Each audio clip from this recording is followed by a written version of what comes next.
If you throw anything out in Tompkins County, chances are it eventually makes its way into the hands of the Tompkins County Solid Waste Management Division. Their mission is to manage the solid waste of the entire county, which in 2012 weighed in at over 18,000 tons.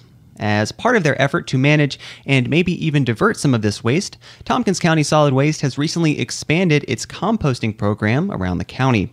And here to talk about that program and how it's grown in the last few years is Tompkins County Solid Waste Manager Barbara Ekstrom. Barbara, thanks for coming by. Thanks for inviting me here. So just to get us started, I'm wondering if we can talk a bit about what the Solid Waste Division actually does for Tompkins County. Well, about 25 years ago, we were really only in the business of taking care of people's trash in landfills. But since that time, we've been able to work together with our community to reduce the waste that we throw away by over 60%. So that is accomplished through recycling, reuse programs, composting programs, and a variety of other related things that we do.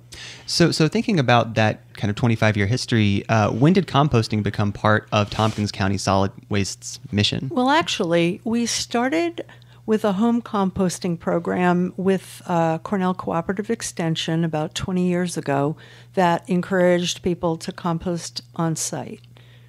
So that was the beginning. But over the last 5 years or so, we've really recognized that some people don't want to compost at home in the winter. Other people just don't have space or just don't have interest. So we started a program for both businesses and residents to be able to take their compostable materials and take them off-site, basically, through a residential and a commercial food scrap recycling program. So was there any kind of maybe light bulb moment just when the Tompkins County Solid Waste Division realizes that this is something that people want to do, is not have to worry about composting on site? Well, we started to look at the 20-year plan that was just about to end, and we looked at what is the characteristics of the waste and what haven't we really conquered. I've always looked at the waste in certain terms of a divide and conquer. What can we still do? Our recycling programs were well underway.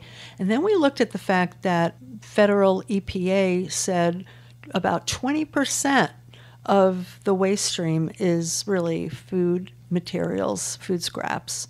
And we said, well, we're not really going to achieve our goals of trying to reduce the waste by 75% if we don't attack that piece of the waste stream. And that's where our food scrap recycling program really came into greater review.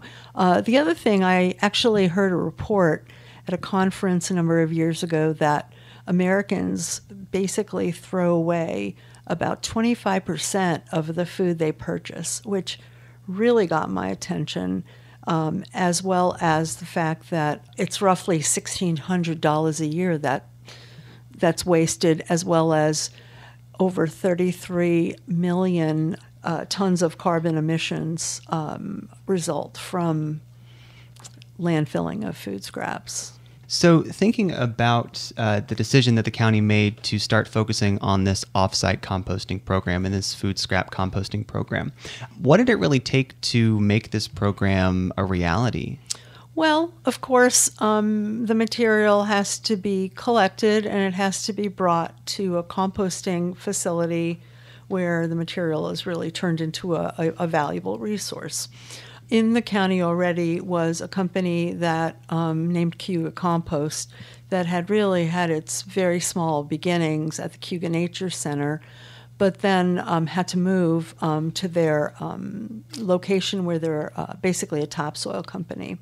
They had a permit to operate a small facility, and we decided to partner with them financially so that a local mom-and-pop operation could grow and serve the needs of our community's efforts to reduce waste. So Cayuga Composting has really grown up because of their work with Tompkins County. Absolutely. We wouldn't be able to do what we're doing in the community, and they wouldn't be able to handle the costs of processing. So basically, the program first started to include actually commercial generators, restaurants, and care facilities and educational institutions. And then we've only really reached out to the residential community in the past 2 years. And thinking about making that transition from reaching out to the commercial community to the residential community, what were the first steps to make that happen? I understand there are some drop spots, correct, where people can well, what we needed to do was really work with them to get approval from the State Department of Environmental Conservation to add more tonnage to their low-tech system in Trumansburg.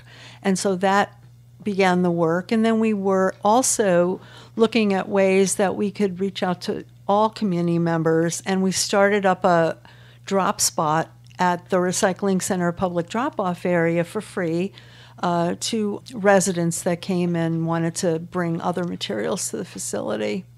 And that's how it really began. And thinking about that point where people could start to bring their materials, how has the program maybe grown in those few years? Well, at first we didn't really advertise it, but we were relying on users to get the hang of it. We didn't want to cause too much contamination. We wanted to make sure people understood what they needed to do. And about a year and a half ago, we started to really let the folks know that not only can they bring their material, but we're also providing what we call a clean, comfortable, and convenient way to do this so that it's not messy. And we provided kitchen caddies at no charge to residents, as well as the biodegradable bags and then transport containers.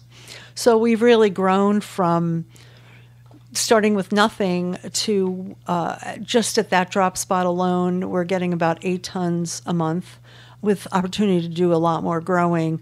But then we realized, well, we really wanted to get into the neighborhoods and provide more opportunities that were more convenient to residents, and that's what we started to do this year. So how does the program actually work? I understand there are these drop spots, but what can actually be composted? What kind of things do you accept? It's really pretty amazing. We accept all kinds of things. And the one advantage of using this versus, say, a home composting is we accept meat, fish, and bones. And we also take eggs and dairy, as well as paper, napkins, and cups, and other biodegradable greenware that people pick up, plus fruits and vegetables and breads and grains and beans. I mean, you name it. Yeah. And once all this material is in the county's hands, what does the county do with it? Well, so it basically gets transported to Cayuga Compost, where they have equipment that turns these, what we call windrows, these long rows, for a period of about 90 days. Then the material is fairly well composted. And then once it's then stored, and we're actually happy that we got a grant to be able to pay for the storage unit where the compost can be finished, as well as a windrow turner and some other assorted things. So yeah, it's a really amazing process, and it produces really beautiful material that a lot of people are using for all kinds of applications. And I'm just wondering, what's your kind of assessment of what the reception has been from the community? Have you seen, people being interested in this? It's really amazing, actually, and we're really hearing about it a lot more now that we opened up another drop spot in Trumansburg and then another drop spot in the town of Dryden with some others to follow. People are really happy because we created many years ago the pay-as-you-throw trash tag program, so people pay for what they throw away. So it's a real incentive to pay less. And I think people really like the fact that this stuff, with all the climate emission concerns, aren't going into a landfill stuck there forever. So they save money, it's good for the environment, and I think socially people are really connecting with the drop spots. We have a person there, when they're open, that provides education and helps them understand things, and they see their neighbors and they're really encouraged. So I think there's a lot of enthusiasm. A lot of these toolkits are being provided to the public.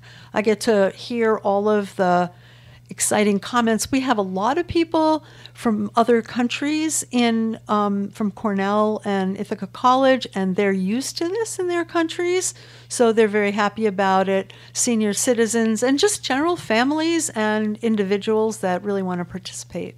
And I'm wondering what the county's reaction has been, not necessarily from just citizens. I've had incredible support. I mean, we're also doing a pilot residential curbside program in a couple of places in the county. There's a lot of support for this program because it makes sense to people, and they also know that their constituents want this. So I think that there is a lot of support. And thinking about this program, is there any kind of larger goal that Tompkins County is hoping to achieve? Oh, yes. We call this the next frontier.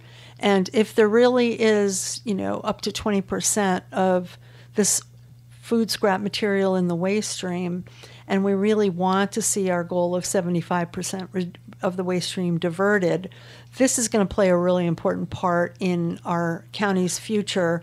And we're also looking at ways to help people prevent what they actually even have to compost by changing habits and practices. But we really expect that we're probably going to add another 2 more drop spots. Actually, one's opening up Saturday at the local cooperative extension. Not Saturday. Summer Saturday and summer Sunday. This is Sunday from 10 until 2 at Cooperative Extension. And then another one is opening up in the village of Lansing at the end of October. And then we have a few more planned for next year. So that's going to grow. We're evaluating the residential program. It's pretty expensive, but people really like it, and looking at ways that perhaps the local haulers, both municipal and private, can integrate this collection opportunity into their hauling services. Mm-hmm. And thinking about the future, what are your hopes for maybe where this composting program can go? This program can really go into all the nooks and crannies of both the colleges, the commercial establishments, which is really popular as we pay for the processing cost, as well as extensively into the residential community over time.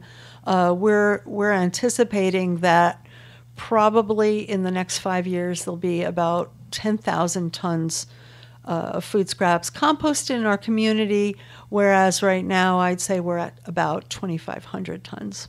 And if people wanted to learn more about the program, where could they find out more information? They can easily check our website. It's recycletompkins.org.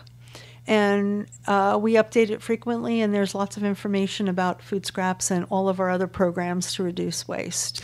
Great. And just one more thing. I know when we were talking before we went on air, you mentioned there was an event coming up in early November. Yeah, we're going to be participating in the National America Recycles Day, which is around November 15th. And at these drop spots, of which we will have all of the ones we're opening, there'll be 5. We'll be promoting our programs, especially the food scraps. There'll be toolkits, including the kitchen caddies, the bags, and the transport containers available. We're also going to be promoting textile recycling and teaching folks about the household hazardous waste program that we have 6 times a year. Great. Well, that's definitely something to check out. And again, that information about the composting program can be found at www.recycletompkins.org. And I have been speaking with Barbara Ekstrom. She's the solid waste manager for Tompkins County about the county's composting program. Barbara, thank you so much for stopping by. Thank you. Thanks for covering this.